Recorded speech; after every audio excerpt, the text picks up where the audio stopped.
Welcome back to another video, everyone. At the moment I'm sitting in the driver's seat of the Cressida. There it is.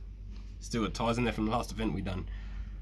We are doing a new shifter. We got a Malex Motorsport shifter for this thing. For so long now you would have seen that I had a really hard time, well, not a really hard time, but just it was a bit of an effort to get my gear changes right with the old shifter style.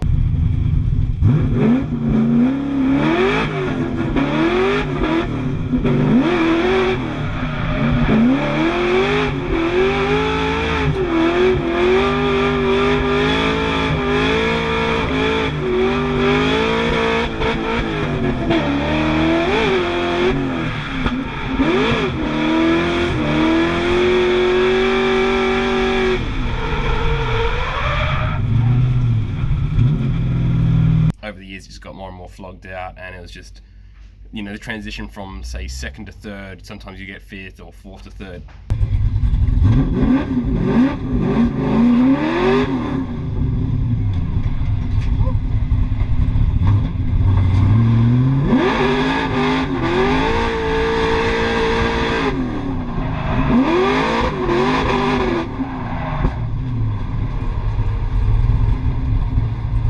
I'm blaming the shifter, but it probably was the driver. But anyway, now we're cutting a hole in the floor, ripping all the old mechanism off, putting the new Malex shifter on, and just getting this thing ready to be an animal. There's the new Malex shifter. There's the huge gaping hole in my floor. As you can see, I'm slowly taking this off, which is the old shifter. So it was non-remote, now we're moving it to the remote location because I'm running the TR6060.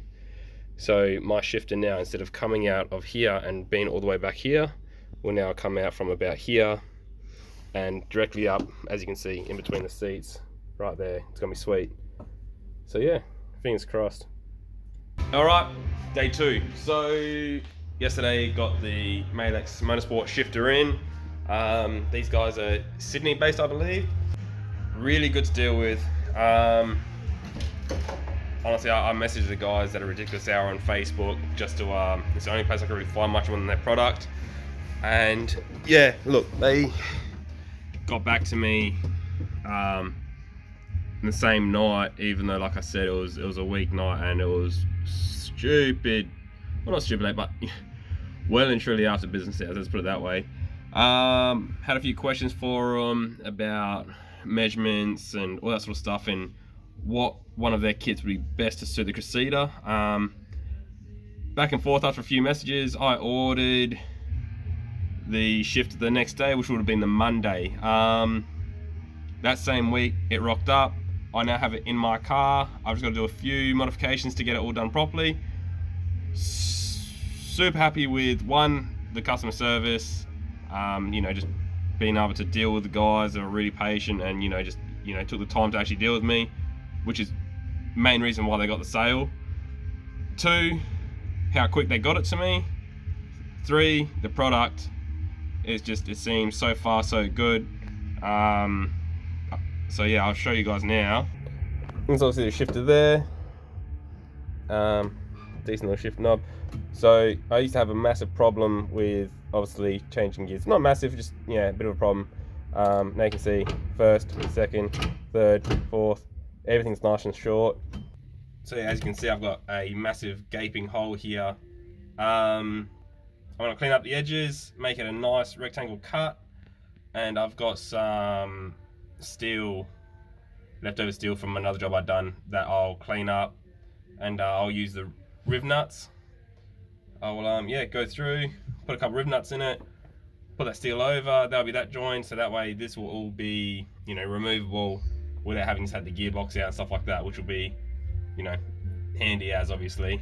But yeah, let's get into it. Alright, I was about to go through and do the video stuff, and then I realized a whole bunch of footage I recorded has not worked for some reason. So there won't be a lot of detail unfortunately now, because I've lost like the step-by-step process of me putting the shifter in. I'm just going to give you guys a quick run through of what I've done and how this stuff works. So if you look here, obviously you've got your shifter. That's my plate that I made up. So I just made that out of some sheet metal. Alright. Unlike a VE or a VF or something, you won't have to worry about this with the shifter. But what the Mailx shifter does is it utilizes these two bolt holes here for your remote or your non-remote shifter, right? So the bracket bolts into there, which is super sweet, really easy. They provide the bolts, and then it's got two little half moon brackets which wrap around, say, like the back dick of the gearbox.